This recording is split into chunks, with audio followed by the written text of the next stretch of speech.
വിശുദ്ധ കുരിശിൻ്റെ അടയാളത്താൽ ഞങ്ങളുടെ ശത്രുക്കളിൽ നിന്ന് ഞങ്ങളെ രക്ഷിക്കണമേ. ഞങ്ങളുടെ തമ്പുരാനെ, പിതാവിൻ്റെയും പുത്രൻ്റെയും പരിശുദ്ധാത്മാവിൻ്റെയും നാമത്തിൽ ആമേൻ.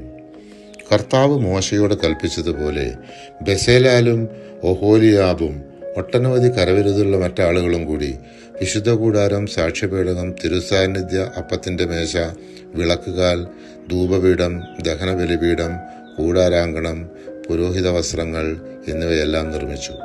1-ാം മാസത്തിൻ്റെ 1-ാം ദിവസം സമാഗമ കൂടാരം സ്ഥാപിക്കാനും സാക്ഷ്യപേടകം അതിനുള്ളിൽ പ്രതിഷ്ഠിച്ച് തിരശ്ശീല കൊണ്ട് മറയ്ക്കാനും തിരുസാന്നിധ്യ അപ്പത്തിൻ്റെ മേശയും അതിൻ്റെ ഉപകരണങ്ങളും വിളക്കുകാലും എങ്ങനെ ആയിരിക്കണം സ്ഥാപിക്കേണ്ടതെന്ന് കർത്താവ് വ്യക്തമായി മോശയോട് കൽപ്പിച്ചിരുന്നു. മോശ കൂടാരത്തിൻ്റെ വിധാനമൊരുക്കി വിരികൾ നിരത്തി. അവൻ ഉടമ്പടി പത്രിക എടുത്ത് പേടകത്തിൽ വെച്ചു. തണ്ടുകൾ പേടകത്തോട് ഘടിപ്പിച്ചു. പേടകത്തിനു മീതെ കൃപാസനം സ്ഥാപിക്കുകയും ചെയ്തു. കർത്താവ് കൽപ്പിച്ചതുപോലെ മോശ സാക്ഷ്യപേടകം കൂടാരത്തിനുള്ളിലേക്ക് കൊണ്ടുവന്നു. അത് തിരശ്ശീല കൊണ്ട് മറച്ചു. പുറപ്പാട് 40-ാം അധ്യായം 20-21 തിരുവചനങ്ങൾ.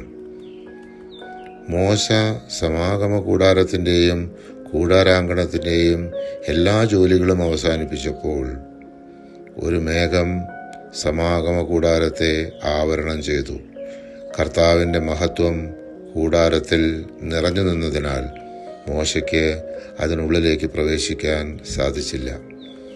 മേഘം കൂടാരത്തിൽ നിന്ന് ഉയരുമ്പോഴാണ് ഇസ്രായേൽ ജനം യാത്ര പുറപ്പെട്ടിരുന്നത്. മേഘം ഉയർന്നില്ലെങ്കിൽ അത് ഉയരുന്ന ദിവസം വരെ അവർ പുറപ്പെട്ടിരുന്നില്ല.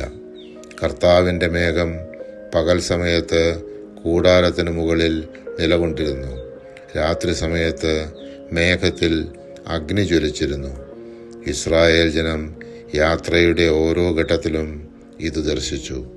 പുറപ്പാട് 40-ാം അധ്യായം 36 മുതൽ 38 വരെയുള്ള തിരുവചനങ്ങൾ.